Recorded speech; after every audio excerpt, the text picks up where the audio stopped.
하나님 감사합니다. 오늘 이렇게 저녁 시간이지만 피곤한 몸을 이끌고 또 함께 성경 연구를 하고자 합니다.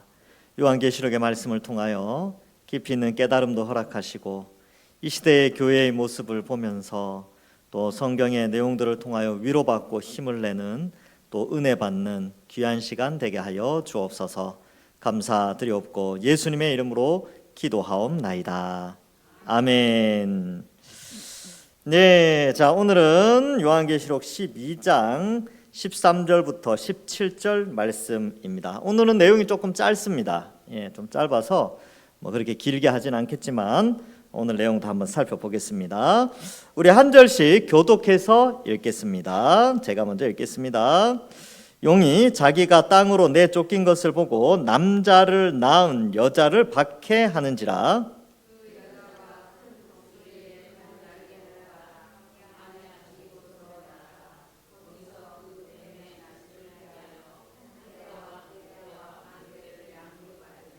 여자의 뒤에서 뱀이 그 입으로 물을 강같이 토하여 여자를 물에 떠내려가게 하려 하되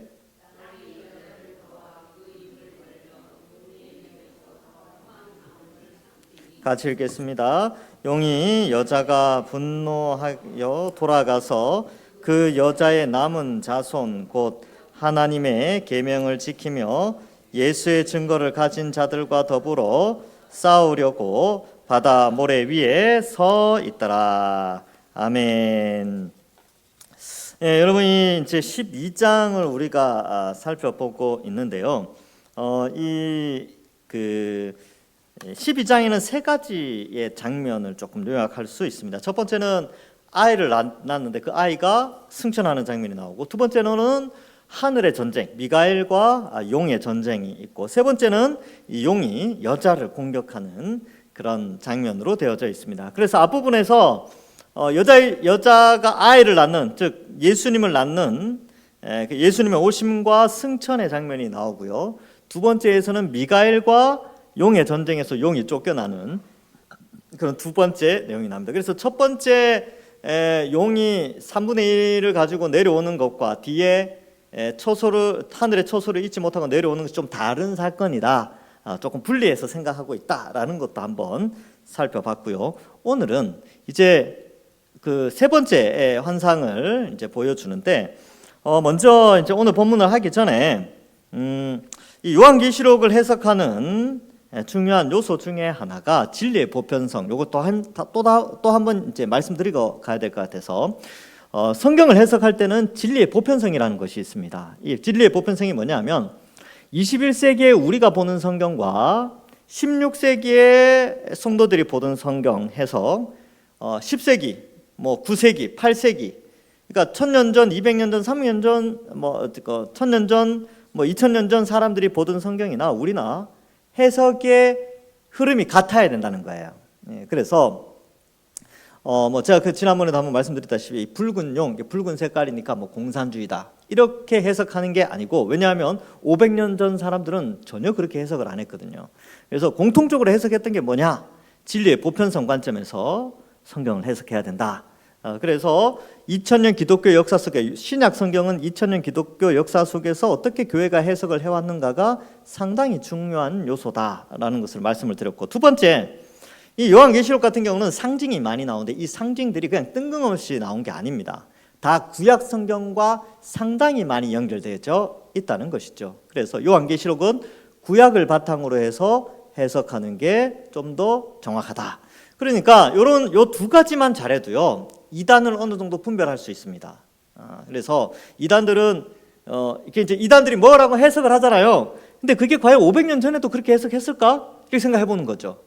근데 500년 전 사람이 그렇게 해석하지 않았다면 그건 진리의 보편성에서 벗어나기 때문에 해석을 받아들일 수 없다는 것이지요. 그러니까 이런 것들을 잘 구분하고 우리가 봐야 합니다. 자, 이 붉은 용이 등장하는데 이 용은 마귀라 그랬죠. 그래서 앞에서 이제 앞에 보면 9절에는 큰 용이 내쫓기니 옛뱀 곧 마귀라고도 하고 사탄이라고도 하며 라고 해석을 해주고 있습니다. 그래서 이 용은 마귀죠.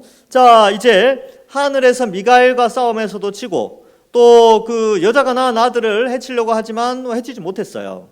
그러니까 이제 여자를 괴롭히는 겁니다. 이 용의 특징은 하나님을 반역하는 자이기 때문에 하나님께 속한 자들과 전쟁을 치러요.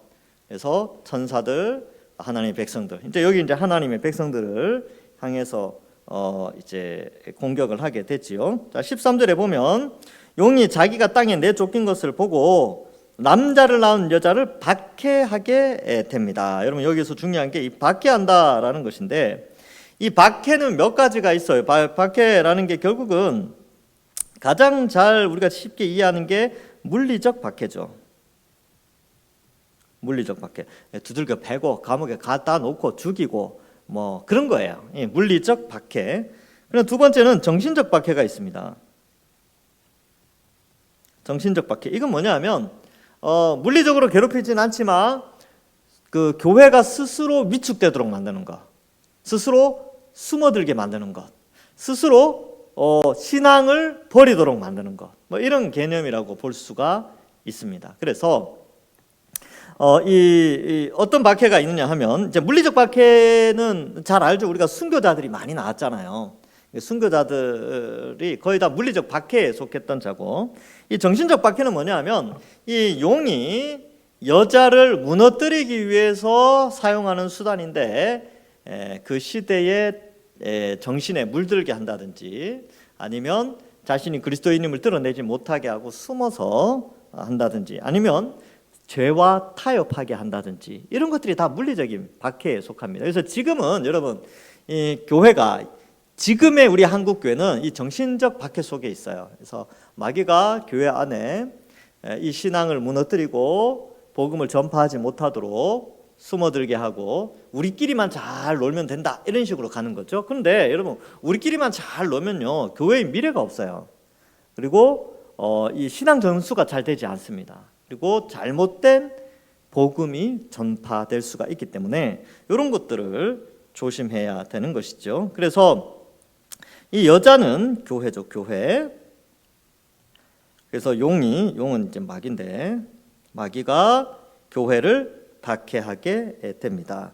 자, 그런데 박해하지만 이 여자는 이 교회죠. 예수 그리스도의 십자가 형벌 대속의 결과물로 예수님을 믿는 사람들이 모여진 공동체, 그리고 예수님이 교회를 만드셨어요. 내가 내 교회를 세우리니, 베드로에게 그 얘기를 하시죠. 그래서 이 교회는 하나님의 보호를 받습니다. 그래서 14절에 보면 그 여자가 큰 독수리의 두 날개를 받아 광야, 여기 이제 그 여자죠, 교회입니다. 그 다음에 큰 독수리의 두 날개, 광야, 이렇게 돼 있어요. 자, 앞부분에서도 광야가 나왔는데, 앞부분에 보면 하나님께서 광야로 인도하시죠. 6절에 보면 그 여자가 광야로 도망침에 거기서 1260일 동안 그를 양육하기 위하여 하나님께서 예비하신 곳이었더라, 이렇게 되어져 있습니다. 그래서 독수리의 두 날개를 가지고 광야 자기 곳으로 날아가게 됩니다. 자, 그렇다면 이 두 날개, 이 독수리의 두 날개 개념이 중요한데 왜 하필 이 표현을 썼을까라는 것이죠. 왜 이 표현을 썼냐 하면, 이 독수리의 두 날개는 보호를 상징합니다. 그래서 여기 보시면 14절 한번 보세요. 14절. 여러분 나눠드린 프린터물 14절에 보면 이사야 40장 31절 내용이 나와요. 오직 여호와를 앙망하는 자는 새 힘을 얻으리니 독수리가 날개치며 올라감 같을 것이요 다른 박질하여도 곤비하지 아니하겠고 걸어가도 피곤치 아니하리로다. 그래서 이 독수리의 두 날개, 이 개념은 교회가 큰 힘을 얻는다라는 그런 개념이 있다는 것이지요. 뿐만 아니라 제가 여러분들 거기 프린트물에는 없는데 제가 거기다 적어 놓으세요. 출애굽기 19장 4절, 그리고 신명기 32장 11절, 이렇게 되어 있는데, 제가 출애굽기 19장 4절을 읽어 드릴 테니까 한번 들어보세요. 내가 애굽 사람에게 어떻게 행하였음과 내가 어떻게 독수리 날개로 너희를 업어 내게로 인도하였음을 너희가 보았느니라. 그래서 이 독수리의 날개, 이런 표현을 쓰면 하나님이 이스라엘 백성들을 보호하는 그런 이미지가 있고 이스라엘 백성들이 힘을 얻는 그런 이미지가 있다는 것이죠. 신명기 32장 11절에는요.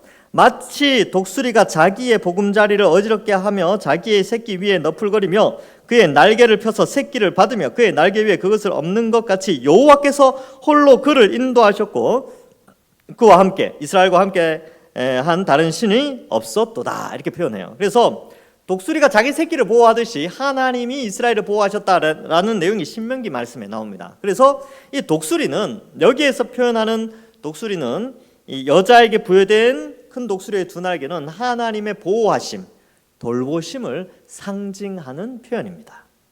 자, 그래서 그 여자가 하나님의 돌보심을 받아 광야 자기 곳으로 날아갔다 이렇게 이해하시면 되는 것이죠. 근데 좀 더 상징적이고 역동적으로 표현하니까 이 큰 독수리의 두 날개 이런 표현을 쓰고 있습니다. 그래서 하나님의 돌보심.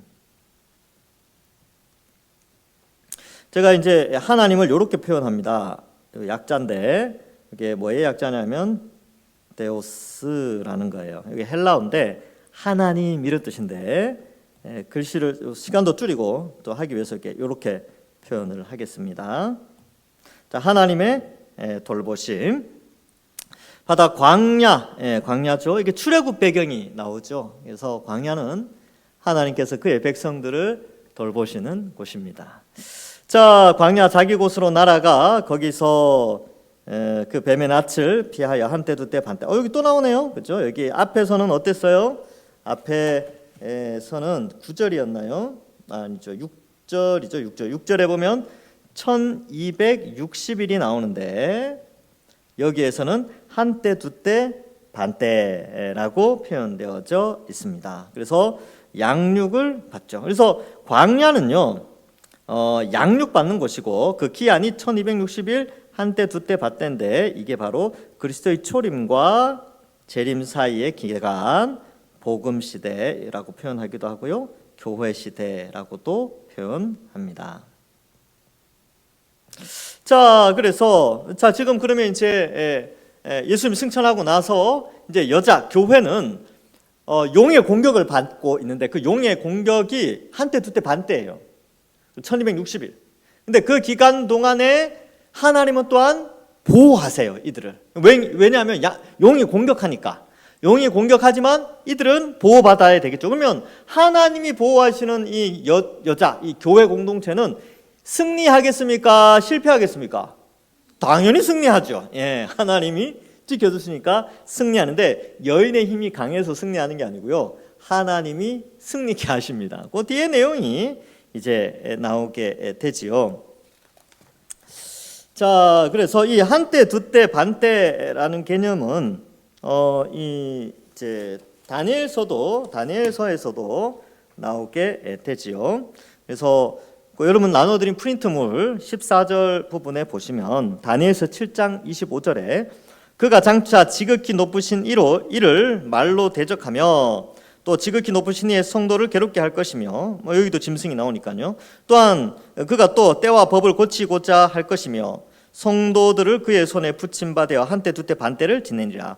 여러분 다니엘서 7장 25절은요. 여기 한때 두때가 나오는데 이 한때 두때 반때는 이 짐승이 하나님의 백성을 괴롭히는 때가 한때 두때 반때예요. 근데 지금 요한계시록 12장 14절에서는 한때 두때 반때가 양육받는 기간으로 표현됩니다. 왜 양육받냐면 짐승이 공격하니까, 용이 공격하니까 그런 거예요. 자, 그 다니엘서 12장 7절에도 내가 들은즉 세마포 옷을 입고 강 위쪽에 있는 자가 자기의 좌우손을 들어 하늘을 향하여 영원히 살아계신 이를 향하여 맹세하여 이르되 반드시 한때 두때 반때를 지나서 성도의 권세가 다 깨지기까지이니 그렇게 되면 이 모든 일이 다 끝나리라 하더라. 그러니까 모든 것의 종말이 오는 때 역시 한때 두때 반때의 끝이라는 거죠. 그러니까 이 한때 두때 반때는 이미 구약에서 이야기된 기간이고 이 날수로 치면 1260일 그리고 3년 반. 그러니까 71회 가운데 마지막 한 일에 마지막 7년의 절반이에요. 그래서 마지막 7년의 앞부분 절반은 예수 그리스도의 고난에 대한 설명이 있고 뒷부분 3년 반은 교회의 고난입니다. 그래서 여러분 그 세대주의자들은 예수님 오시기 전에 7년 대환란이 있다 이렇게 주장하는데 그건 우리는 받아들이지 않습니다. 7년 대환란은 없어요.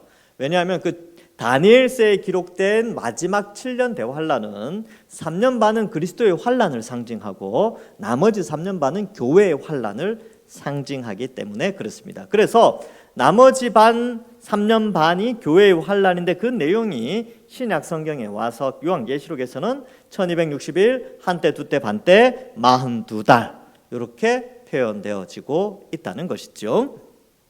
그러니까 어디 가서 이제 7년 대환란 곧 된다 그러면 여러분 겁먹지 말고 그런 거 없다.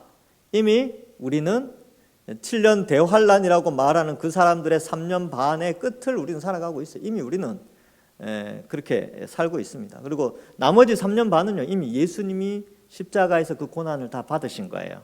그러니까 숫자적으로 문자적으로 7년의 대환란은 없어요. 없습니다. 그래서 요거 우리 교단에서는 세대주의적 종말론이라고 하는데 요거를 이단이라고 표현해요. 우리는 그걸 받아들이지 않는다. 비성경적이다. 이렇게 보고 있습니다. 자, 근데 옛날에는 다 그렇게 배웠어요. 왜냐하면 그 선교사님들 중에 우리나라에 들어왔던 선교사님들 중에 상당수가 세대주의 선교사님들이 많았어요. 그래서 그런 걸 많이 가르쳤거든요. 자, 15절을 한번 보겠습니다. 15절. 자, 일단은 여기에 보면 자, 다시 한번 위에 양육을 봤는데 양육은 이제 요건 이제 조금 제가 생각을 조금 더 많이 해봤어요. 양육을 받는데 어떻게 광야에서 어떻게 양육을 받았나? 출애굽한 이스라엘이 일단 먹는 문제, 먹는 것, 마시는 것이죠. 것, 입는 것. 이 문제가 어떻게 해결됐을까? 근데 일단은 광야 40년 출애굽한 백성들을 생각해 봤을 때 먹는 것은 어떻게 해결했냐면 만나로 메추라기로 해결을 했어요. 마시는 것은 반석에서 물이 나왔죠. 그리고 오아시스를 만나게 하셨습니다. 그래서 엘림에서 물도 마시고 그랬죠. 제가 엘림 사진 보여드렸 우리 전교인 수련회 오신 분들 제가 엘림 사진 보여드렸죠. 오아시스. 저는 그 경로를 따라가면 오아시스가 하나 있어요. 그리고 그 오아시스를 지나서 이제 지도상에서 오른쪽으로 가면 시내산이 나오게 되지요. 마시는 건 그렇게 했어요. 입는 거는 그러면 그 신명기에 보면 40년 동안 옷이 헤어지지 않았다 이렇게 나와요. 신발도 안 헤어졌어요.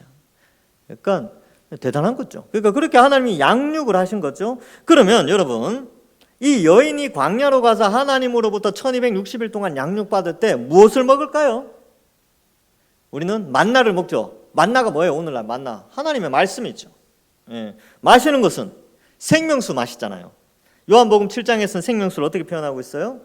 요한복음 7장 초막절 명절 끝날에 우리 이번 추석 명절 제가 그걸로 이제 나눠드렸는데 거기 보면 누구든지 목마르거든 내게로 와서 마시라 이렇게 돼 있고 믿는 자는 성경에 이런 것 같이 그 배에서 생수의 강이 흘러나겠다라고 했는데 그 생수의 강은 믿는 자가 받을 성령을 말씀하신 것이다 라고 사도 요한이 설명을 해주고 있어요. 그래서 우리는 성령의 임재와 하나님의 말씀 성경 66권을 통해서 지금 양육받고 이 광야와 같은 교회의 신앙생활을 하고 있는 거예요. 그러니까 잘 생각해 보세요. 지금 우리는 광야 생활 한단 말이에요. 어떻게 먹어요? 말씀을 먹고 있죠. 어떻게 마셔요? 성령의 능력으로 시원함으로 말미암아 우리는 생명을 유지하며 살아가게 되죠. 입는 거 먹는 거 뭐 이런 거는 잘 입어야 돼요. 그래서 하나님의 전신갑주 이런 거 입어야 됩니다. 그렇죠? 그리고 깨끗한 옷을 입어야 돼요. 흰 옷을 입어야 되죠. 입는 거. 우리는 예수 그리스도의 십자가 형벌 대속의 은혜로 모든 죄가 다 씻겨져서 흰 옷을 입은 자예요. 이거 앞에서 우리 다 했죠. 우리 요한계시록 앞에 보면 우리 흰 옷 입은 자라고 나오잖아요. 그러니까 먹는 것, 마시는 것, 입는 것 이것이 지금 양육 과정 속에서 이미 우리를 양육하고 있는 거예요. 그러니까 얼마나 감사합니까? 자, 이제 15절에 보면 이제 여자의 뒤에서 뱀이 그 입에서 물을 강같이 토하여 여자를 물에 떠내려가게 하려 하되. 이거 이제 공격이죠, 공격. 이제 뱀이 나오고 이 용이 공격을 하는 거예요, 공격을. 교회를 박해를 하는데 또 하나는 물을 막 토해내 가지고 떠내려가서 없어지게 만들려고. 흘려 떠내려 보내려고. 교회가 이 세상 가운데서 사라지게 하려고. 그렇게 계획을 하게 됩니다. 그러나 이 물 공격에 대해서 여러 가지 해석이 있어요. 그런데 일반적으로 물을 강같이 토하여 이 표현을 보통 이 공격이 뭐냐라고 했을 때 마시지 못할 물이죠. 이 물은 이 교회를 죽이는 물이에요. 그래서 거짓 사상 혹은 이단 사상, 그 다음에 이 세상의 정욕, 이런 것들 있잖아요. 탐심, 이런 것들 쭉 이러한 것들. 그래서 각 시대마다 이런 거짓 사상들은 등장하게 돼 있습니다. 그래서 각 시대마다 철학 사상들이 등장해요. 계몽주의다, 인본주의다, 지금은 그 모더니즘이다, 지금 포스트 모더니즘이다, 이런 사상들이 막 등장하고 그 가운데에서 이제 인간의 탐심과 정욕을 채우는 물질 만능주의다, 그죠, 배금주의다, 그다음에 이렇게 실용주의 이런 것들이 막 등장하면서 교회를 현격하게 약화시키려는 공격들이 계속 있었고요. 이단들은 어떻습니까? 이단들은 아주 버라이어티하게 등장하게 됩니다. 그래서 전 세계 예수라고 하는 사람이 얼마나 많은지 몰라요. 우리나라에만 해도 막 80명 있다 그러잖아요. 80명. 그 중에 성공한 케이스도 있죠. 성공한 케이스, 큰 이단들, 신천지나 안산홍 하나님의 교회인가 거기랑 또 어디가 있습니까? JMS, 그다음에 문선명, 지금 통일교 문선명 죽었지만 죽고, 신천지 있고 하여튼 그런 다양한 종류의 이단들이 등장해서 물같이 쏟아내서 교회를 휩쓸어 가려고 하지만 교회는 2000년 동안 떠내려가지 않았습니다. 그리고 교회가 어려울 때마다요, 하나님은 개혁을 주셨어요. 종교개혁. 그래서 이러한 것들도 우리가 좀 알 수가 있습니다. 그래서 종교개혁을 할 때는 항상 하나님이 걸출한 리더자들을 세워가지고 종교개혁을 이끌어가는데 그 핵심은 항상 말씀이었죠. 구약에도 종교개혁이 있었어요. 구약 성경 읽어보면 이제 이러한 거짓 사상과 이단들, 우상 숭배, 정욕과 탐심으로 막 타락할 때마다 하나님이 선지자를 세워서 종교개혁을 일으키거든요. 근데 그 항상 중심에 말씀이 있었습니다. 말씀을 보내오셔서 종교개혁이 일어나게 하신 것이죠. 그러니까 여러분, 우리가 만약에 지금은 종교개혁할 때다라고 했다면 우리는 어떻게 해야 되냐면 말씀으로 돌아가야 돼요. 그래서 그 데이비드 웰스라는, 제가 성경 다음으로 많이 읽은 책이 뭐냐면 데이비드 웰스의 신학 실종이라는 책인데, 제가 이거 내년이 후내년인가요? 내년은 요한계시록 해야 되니까 후내년에 그 책을 이제 쉐어링 하려고 해요. 자유롭게. 거기에 보면 뭐라고 되어 있냐면, 지금은 부흥할 때가 아니라 개혁할 때다. 그분이 그 말을 해요. 근데 그 책이 신학생들한테, 그 목회자한테 준 책이거든요. 그래서 목회자들이 끊임없이 부흥을 향해 쫓아가면서 말씀을 등한시 한다는 거예요. 그래서 그분이 이제 신학교 교수인데 그런 말을 하는 거예요. 자기가 60년대, 70년대까지 신학생들을 가르칠 때랑 80년대 이후 신학생들을 가르칠 때랑 너무 다르다는 거예요. 왜 다르냐라고 봤더니 TV가 칼라 TV가 나오고, 이게 영상으로 말미암아 정보를 획득하는 양이 많아지면서 학생들이 이게 읽기 능력이 떨어진다는 거예요. 읽기 능력이. 그러니까 문해력이라고 하죠. 오늘날 많이 문제가 되는데, 그게 뚝뚝 떨어지니까 이게 레포트를 딱 받으면 확연히 차이가 난대요. 그러면서 이거 말씀에서 멀어질, 말씀을 좀 더 멀리하고 좀 더 실용적인 걸 추구하다 보면 또 이제 부흥하고 숫자 늘리는데 집중하다 보니까 진리에서 조금씩 멀어지는 게 있다는 거죠. 근데 그렇게 진리에서 멀어지면 유럽 교회처럼 그렇게 되거든요.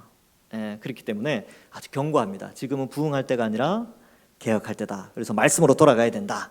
그런 책입니다. 제가 그 책을 꽤 여러 번 읽어가지고 참 재밌게 읽었던 책입니다. 그리고 옛날에 청년들 불러놓고 야, 이거 책 같이 읽자 하고 같이 읽은 기억도 있어요.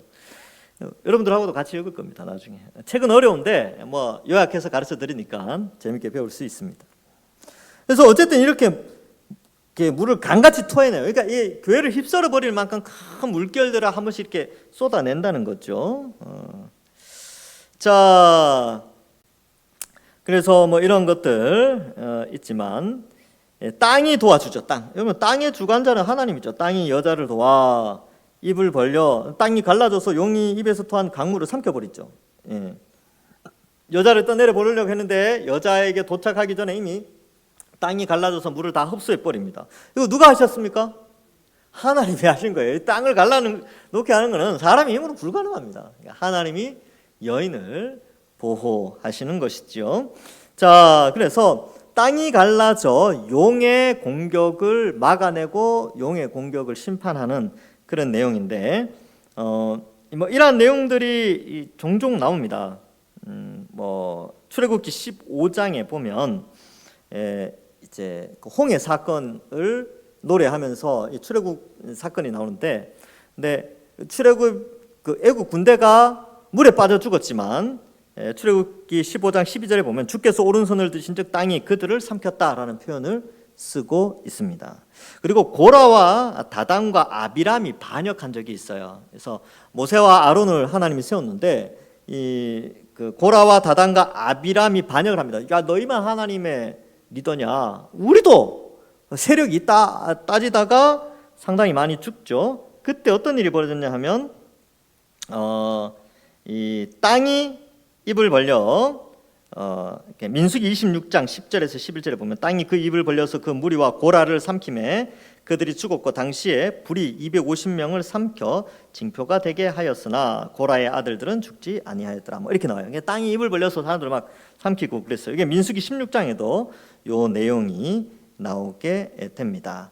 그래서 그러한 땅이 갈라져서 심판하는 그러한 것을 또 상징적으로 보여주고 있는 것이죠. 자, 그래서 이제 이러한 뭐 공격을 해도 하나님 다 보호하세요. 지금 우리 교회를 보십시오. 이 한국 교회를 마찬가지고 전 세계 교회도 마찬가지입니다. 이 세상은 큰 물결, 그러니까 이 악한 물결들이 교회를 공격해 와도요, 교회는 하나님이 막아주십니다. 하나님이 말씀으로 말씀을 세워서 말씀의 사람을 보내어 교회를 든든하게 지켜나가고 있습니다. 교회는 없어지지 않습니다. 주님 오실 때까지 교회는 절대로 없어지지 않는다라는 것이지요. 자, 이러한 관점을 우리가 좀 잘 이해할 필요가 있습니다. 자, 볼까요? 그 다음, 자, 용이 여자에게 분노하여 돌아가죠. 분노해서 돌아갑니다. 왜냐하면 하나님 자꾸 막아버리니까 분노하게 됐죠. 그리고 여자의 남은 자손, 여자의 남은 자손은 뭐냐 하면 결국 교회 공동체가 이제 계속해서 주님 오실 때까지 한때 두때 반때 1260일을 양육받고 하나님으로부터 양육받고 이제 이어지는 가운데 여자의 남은 자손은 그 신앙을 따라 살아가는 자들을 의미하고, 또 이제 다른 책들을 보면 앞에 여자는 교회라는 큰 공동체를 의미하지만 그 남은 자손이라는 표현은 교회 안에 개개인을 의미한다라고 해석하는 분들도 있습니다. 그래서 그 해석은 다 괜찮습니다. 그래서 이 남은 자손이 그 여인의 이어지는, 여인의 그 교회 공동체에 이어지는 오고 오는 모든 세대의 교회를 상징하든지, 혹은 교회 안에 어떤 개인의 구성원을 상징하든지, 어쨌든 용은 그 남은 자손들과 싸우기 위해서 서게 된다라는 것을 말해주고 있습니다. 그래서 남은 자손들을 괴롭히려고 하는 거죠. 자, 그래서 용은 포기하지 않아요. 용은 끊임없이 교회와 그 후손들을 괴롭힙니다. 공격하죠.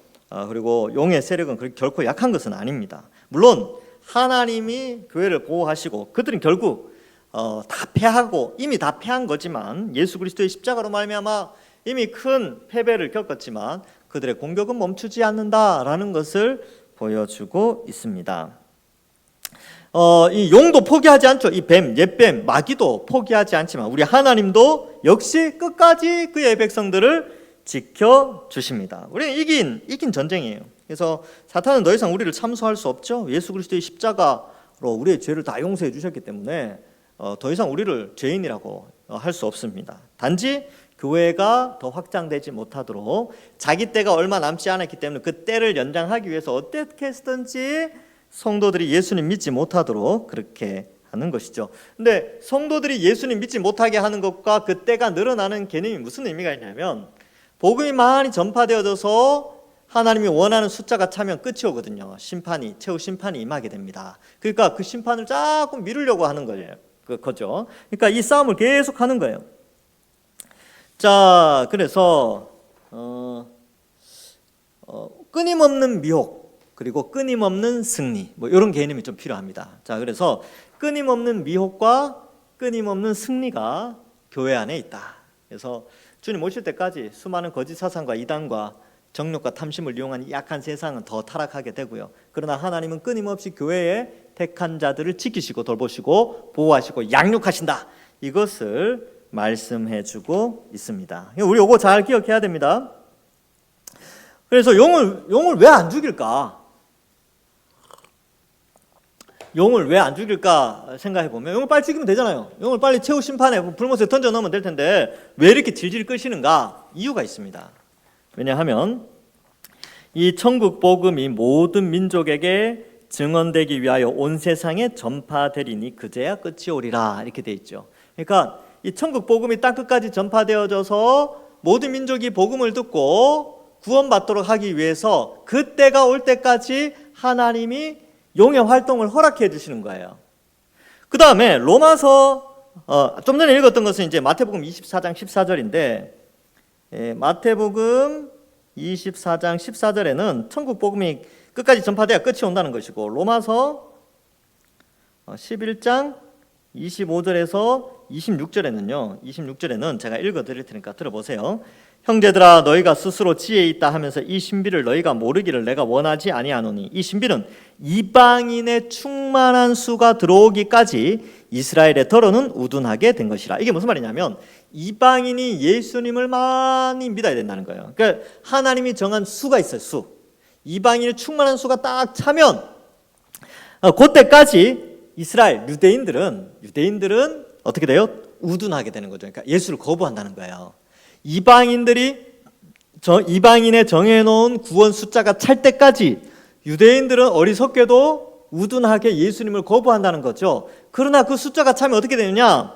이 이방인들과 유대인들이 하나님 앞에서 구원받는 때가 온다는 것이죠. 그래서 26절에 보면 그리하여 온 이스라엘이 구원을 받으리라 이렇게 되는데 이방인이 쭉 구원을 받고 그 구원을 받는 동안에 유대인들이 좀 그 예수님을 거부하지만 그 이방인의 숫자가 찰 때쯤 되면 유대인들이 크게 회개하여 함께 온 이스라엘이 구원을 받게 된다라는 시스템을 설명을 해주고 있어요, 바울이. 그래서 지금 어떻습니까? 이방인의 충만한 수가 채워지고 있죠. 여러분 우리가 이방인이에요. 우리 한국 사람은 유대인이 아니에요. 가끔가다 모태신앙인 사람들이 자기가 유대인처럼 막 이렇게 생각하는데 우리 유대인이 아니고 우리 이방인이에요. 이방인들의 숫자가 차게 되면 이스라엘이 회개를 하게 되죠. 그래서 여러분 이 로마서 9장부터 11장까지 읽어보면 바울이 왜 그렇게 이방인 전도에 힘을 썼느냐 하면 이것 때문에 그래요. 왜? 자기 민족을 사랑하니까 내가 열심히 지중해 연안에 있는 이방인들에게 복음을 다 전하면 이방인의 수가 차면 우리 민족이 돌아오겠구나. 이것 때문에 그렇게 돌아다닌 거예요. 그런데 하나님이 계획하신 이방인의 수는 어마어마한 거죠. 그래서 그렇지만 이 비밀을 이 바울이 생각한 종말론의 비밀을 기록해 놓고 있어요. 이런 시스템에 의해서 돌아온다. 그런 의미에서 저는 이제 꼭 그런 건 아니겠지만 2000년 동안에 유대인들도 많이 예수님을 믿어 오고 있었어요. 근데 유대교가 절대적입니다. 유대인들은 유대교가 절대적이에요. 그런데 때가 되면 미래의 어느 한때에 복음이 그들에게 전파되어져서 많은 숫자가 구원받을 날이 있지 않을까. 마치 초대교회에 예루살렘에서 3,000명 회개하고 5,000명 회개했던 그 역사가 일어났던 것처럼, 그리고 요나가 니느웨에서 이 하룻길 전파했더니만 10몇만 명이 회개하죠. 갑자기 숫자가 생각난다. 그러니까 좌우를 알지 못하는 사람이 10몇만 명이 했는데 그 10몇만 명이 누구냐면 어린아이들을 의미해요. 당시에 니느웨에는 60만 명이 살았거든요. 근데 60만 명 중에서 15만 명의 좌우를 분간하지 못하는 어린아이들이 있었는데 그 엄청난 숫자가 회개했단 말이죠. 복음 듣고. 그러니까 유대인들에게도 마지막 때에 그런 은혜가 있지 않을까? 저는 그렇게 생각을 합니다. 초대교회 때야 3,000명, 5,000명이었지만 마지막 때에 수십만 명이 회개하고 돌아오는 때가 있을 것이다. 저는 그렇게 해석을 하고 생각을 해요. 제가 그래서 요거를 이제 제가 논문으로 썼어요. 논문을 해서 이제 제가 냈습니다. 하여튼 그렇게 요 마지막 때를 그렇게 좀 본다는 거니까 용이 계속 활동을 하는 거예요. 용이 계속 활동하는 거 보니까 이 1260일 속에 우리가 있구나. 한때 두때 반때 속에 우리 동산교회가 이 시대에 존재하고 있구나. 그러나 이 때가 이제 끝날 때가 다가오죠. 이방인은 충만한 수가 차고 복음이 온 세상에 전파되어지고 또 유대인들이 회개하고 그러면 이제 바로 주님이 오시게 되는 것이다 라는 것을 생각해 볼 수 있습니다. 그래서 용은요, 교회를 계속 박해합니다. 그래서 정신적으로 박해하고 물질적으로 박해하면서 교회의 세력을 어쨌든 떠내려 보내려고, 교회가 약화되고 연약해지도록 만들려고 막 하지만 하나님은 두 날개, 독수리의 두 날개를 주신 것처럼 우리를 늘 감싸주시고 돌보아 주시고요, 광야에서 양육하십니다. 그래서 이 광야는요, 하나님 없이는 살 수 없는 공간이에요. 그러니까 교회가 하나님만 바라보고 살아가도록 광야에서 양육하시고 있다는 것이죠. 그래서 우리는 이런 하나님의 위대하고 강력한 사랑을 믿고 이 여인의 모습을 보면서 비록 용에게 박해를 받지만 하나님 지켜주신다는 것을 알고 우리 믿음 생활을 잘 해야 됩니다. 그래서 지금 이제 끝부분에 보면 여기 보면 싸우려고 바다 모래 위에 섰죠. 이 싸우려고, 이게 이제 최후 전쟁인데, 최후 전쟁. 여러분, 이 최후 전쟁에 대한 표현은요 여러 군데 나와요. 16장에는 아마겟돈이라고 나오고 19장에서는요 마지막 전쟁, 백마탄 예수님이 오셔서 막 이렇게 이제 전쟁하는 장면이 나오고, 그 다음에 여기 12장 끝부분에 하고 13장에서도 이 전쟁에 대한 표현이 나오죠. 그러니까 이 요한계시록에는 이 최후 전쟁에 대한 묘사가 여러 개가 나온다.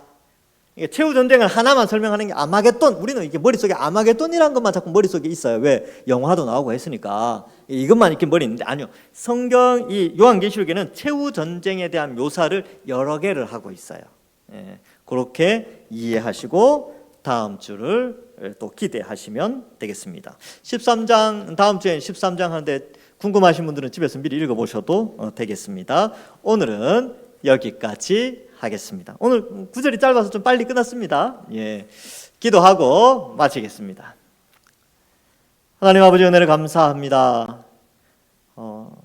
교회가 순결한 신부로 또 믿음을 낳는 교회 공동체로 세워주시고, 광야와 같은